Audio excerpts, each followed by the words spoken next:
السلام علیکم ورحمۃ اللہ وبرکاتہ۔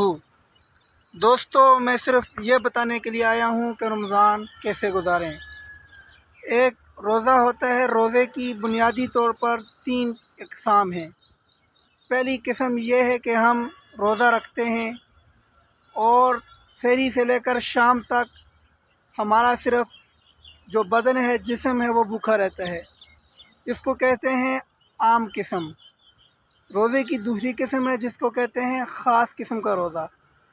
خاص قسم کا روزہ یہ ہوتا ہے کہ ہمارا پیٹ بھی خالی ہوتا ہے، کچھ کھاتے پیتے نہیں ہیں پورا دن، اور دوسرا ہماری آنکھیں اور ہماری جو نظر ہے اس کا بھی ہم روزہ رکھتے ہیں۔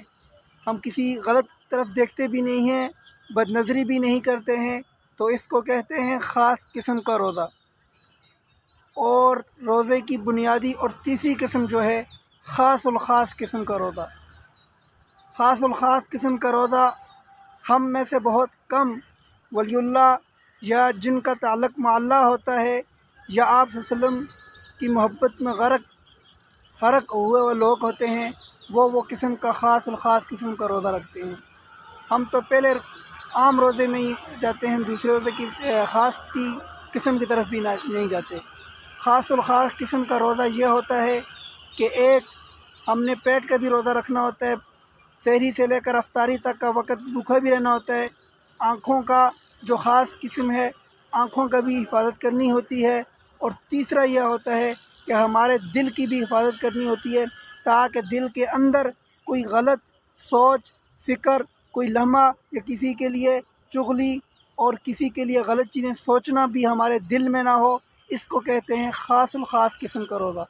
تو اللہ پاک سے یہ دعا کریں گے کہ اللہ پاک ہمیں جو روزے کی یہ خاص قسم ہے، خاص الخاص، یہ والا مقام عطا فرمائے، تب جا کے صحیح معنوں میں ہمارے روزے کامیاب ہوں گے۔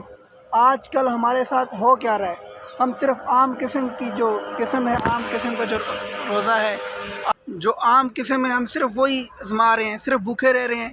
ہماری نظروں کی کوئی حفاظت نہیں ہے۔ اس کے علاوہ دل کے اندر کیا خیالات آ رہے ہیں، کسی کے بارے میں کیا برا سوچ رہے ہیں، کیا ہم نے اس چیز کی فکر کی ہے، تو ہمیں یہ چیزیں سوچنی پڑیں گی، کیونکہ اللہ پاک یہ موقع ہر کسی کو نہیں دیتا۔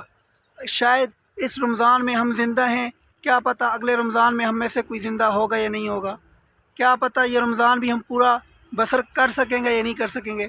تو لہٰذا میرے تمام وائی ٹی فیملی بہن بھائی عزیز و اقارب سے میں یہ کہوں گا کہ اپنے آپ کو اس رمضان میں اللہ کے لیے وقف کر دیں، کہ ہم یہ سمجھیں کہ ہمارا آخری رمضان ہے، یہ سمجھیں کہ جو روزہ بھی رکھ رہے ہیں یہ ہمارا آخری روزہ ہے، اور اس روزے کو اس نیت سے رکھیں کہ ہمارا پیٹ بھی بھوکا رہے، ہماری نظر کی بھی حفاظت ہو، اور ہمارے دل کے اندر جو کچھ آ رہا ہے، ہمارے دل کے اندر کیا چل رہا ہے، ہمارے دل کا تعلق مع اللہ کے ساتھ جڑ جانا چاہیے۔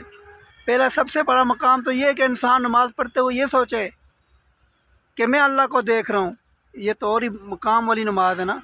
لیکن اگر یہ مرتبہ نہیں آ رہا تو انسان یہ سوچے کہ میرا اللہ مجھے دیکھ رہا ہے، تو پھر جب انسان یہ سوچ کر نماز پڑھے گا تو یقین مانے اس کی نماز بھی پھر نماز ہوگی، پھر وہ دعا مانگے گا وہ دعا قبول ہوگی، وہ نماز پڑھے گا وہ نماز قبول ہوگی۔ تو میں بہن بھائیوں سے صرف اتنا کہوں گا کہ اپنے روزوں کے اندر پیٹ کے بھی بھوکا رکھنا ہے، اور اپنی آنکھوں کی بھی حفاظت کرنی ہے، اور اپنے دل کی بھی حفاظت کرنی ہے۔ دل میں کوئی غلط سوچ نہیں آنی چاہیے، دل میں کوئی غلط بات نہیں آنی چاہیے۔ خاص الخاص قسم کا جو روزہ ہے اس کو اپنانے کی کوشش کرنی ہے۔